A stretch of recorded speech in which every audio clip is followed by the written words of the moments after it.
बोलिए वृंदावन बिहारी लाल की जय हो।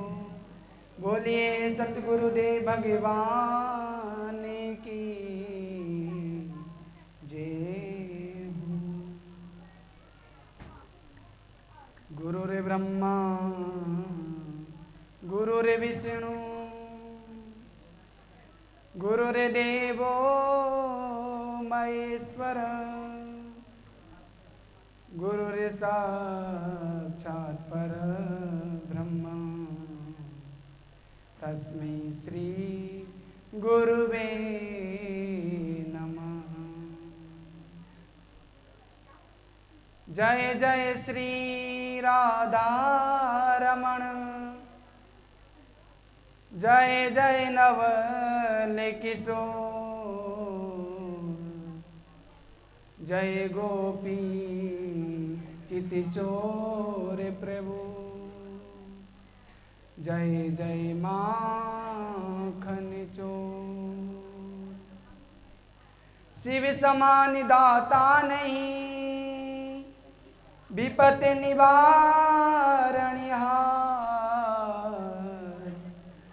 लज्जा सबकी राखियो शिव नंदी शिवा। परम परात्पर अखिलेश्वर आकारण करुणा वरुणालय भक्तवांचा कल्पतरु श्री मोर मुकुट वाले बंसी वाले के चरणों में इस दास का बारंबार प्रणाम। परम आराध्य लाडली श्री वृषभानु नंदिनी किशोरी श्री राधा रानी जी के चरणों में इस दास का बारंबार प्रणाम। परम पूजनीय सतगुरुदेव के चरणों में इस दास का कोटि कोटि प्रणाम। जीव आत्मा से परमात्मा से मिलाने वाले ऐसे परम पूजनीय सतगुरुदेव के चरणों में इस दास का बारंबार प्रणाम। आसपास के गांव से पधारे हुए दूर दूर से पधारे हुए संत मुनि के चरणों में इस दास का बारंबार प्रणाम। इस पांडाल में विराजमान बहने एवं भाइयों के हृदय में विराजमान मेरे गोविंद जिनके चरणों में ये दास बारंबार प्रणाम करते हैं। बोले वृंदावन बिहारी लाल की जय हो।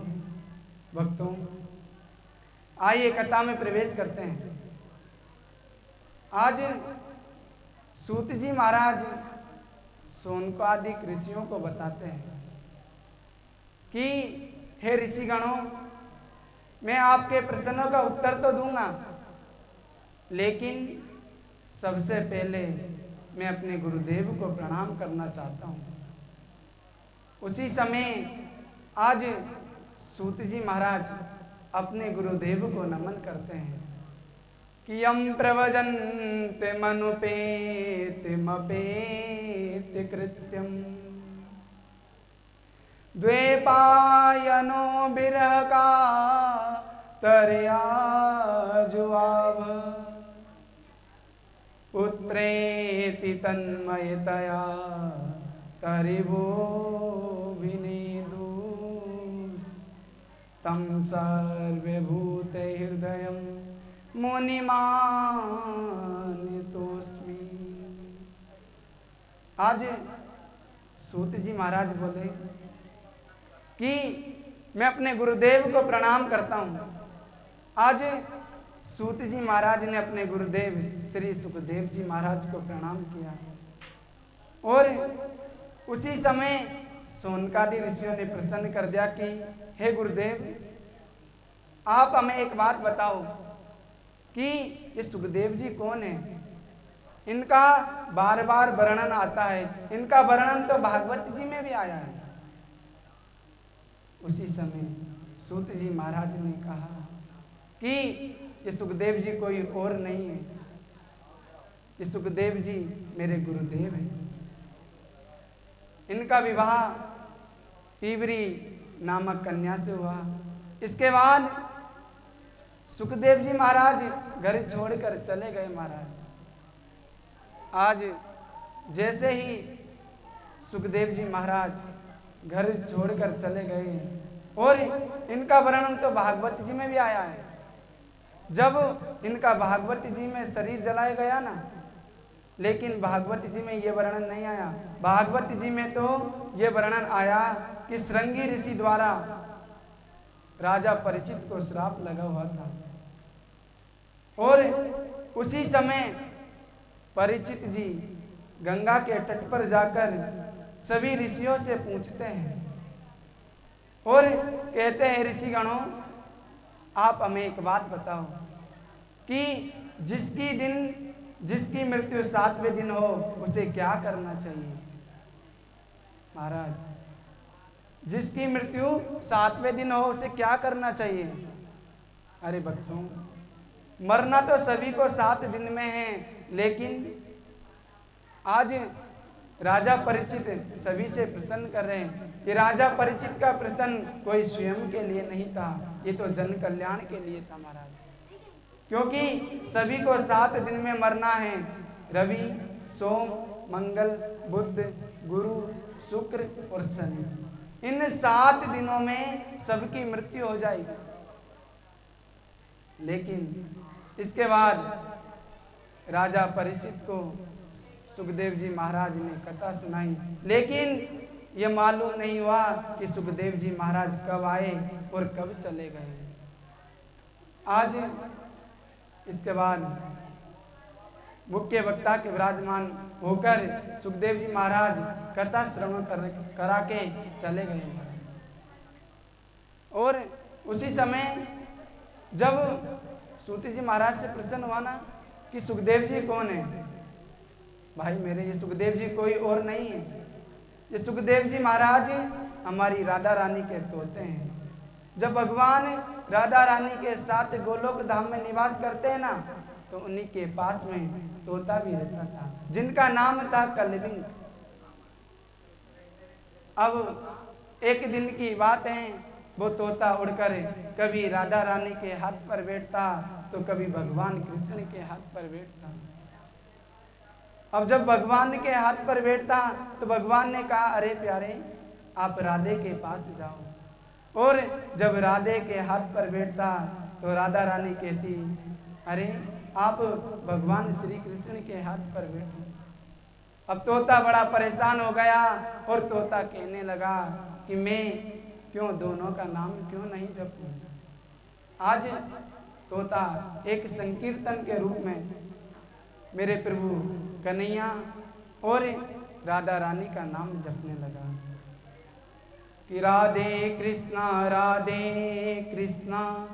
कृष्णा कृष्णा राधे राधे, राधे श्यामा श्याम श्यामा राधे राधे, राधे कृष्णा कृष्णा कृष्णा राधे राधे, राधे श्यामा श्याम श्यामा राधे राधे, श्याम श्यामा राधे राधे। आज कलविंग राधा रानी और भगवान कृष्ण का नाम जपने लगा। उसी समय एक दिन मेरे प्रभु कृष्ण के मन में विचार आया और कहा, राधे अब इस कलयुग में इस पृथ्वी लोक पर पाप, अत्याचार, दुराचार बहुत अधिक बढ़ गया है। इसको नष्ट करने के लिए हम इस अपने तोते को इस पृथ्वी लोक पर भेजकर भागवत धर्म का प्रचार एवं प्रसार करवाए। महाराज राधा रानी ने कहा, स्वामी आपकी जैसी इच्छा, आप जैसा कहोगे वैसा ही होगा।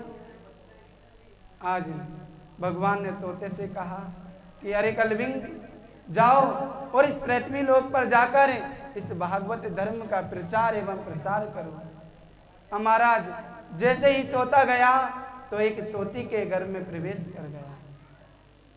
और वो तोती एक हिमालय की गुफा में निवास करते थे महाराज। आगे चलकर अमर कथा प्रारंभ होती है। एक दिन की बात है, नारद जी भ्रमण करते करते इस पृथ्वी लोक पर आ गए और जैसे ही घूमते घूमते माता पार्वती के पास आए और माता पार्वती की नजर पड़ी तो माता पार्वती ने कहा, अरे बालक, क्या बात है, आजकल तो दिखाई भी नहीं देते हो। क्योंकि महाराज उसी समय मेरे प्रभु भोले बाबा अपनी तपस्या में लीन हुए थे। माता पार्वती ने पूछा, अरे बालक, आजकल तो दिखाई नहीं देते। उसी समय नारद जी ने कहा, अरे मैया, ऐसी बात नहीं है, लेकिन आजकल के लोग हैं ना, बड़े अभिमानी हो गए महाराज, बड़े घमंडी हो गए हैं। इनके हृदय में कपट भरा हुआ है, छल भरा हुआ है। हाँ, आजकल के लोगों के हृदय में भराई कपट भरा हुआ है, छल भरा हुआ है, इसलिए इस पृथ्वी लोक पर आने की इच्छा नहीं होती। तो माता पार्वती ने कहा कि हमारे स्वामी तो ऐसे नहीं है, हमारे स्वामी तो बड़े ही भोले हैं। उसी समय नारद जी ने कहा, दे माता, आप एक बात बताओ, कभी भोले बाबा ने आपको एक बात बताई है? तो माता पार्वती कहने लगी, अरे नारद, ऐसी बात नहीं है। जब मेरे स्वामी ध्यान लगाकर बैठते हैं ना, उसी समय भगवान दर्शन देते हैं ना, झांकियों के दर्शन कराते हैं ना, वो भी बात मुझे बताते हैं। आज तक मुझसे कोई बात नहीं छिपाई। उसी समय नारद जी ने पूछ लिया, अरे मैया, आप बड़ी भोली हो, एक बार भोले बाबा से जरूर पूछना कि जो उनके गले में मुंडों की माला है ना, वो किसकी है।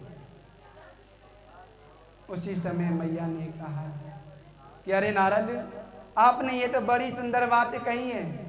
आज तक मैंने उनसे ये बात नहीं पूछी कि स्वामी, आपके गले में जो माला है ना, ये किसकी है। उसी समय नारद जी चले जाते हैं और बीच रास्ते में भोले बाबा मिलते हैं। उसी समय भोले बाबा से कहते हैं, अरे प्रभु, हे बोले, आपको माता पार्वती ने बुलाया है, जल्दी जाओ। माता पार्वती आपको बड़ी याद कर रही हैं, आप जल्दी जाओ ना।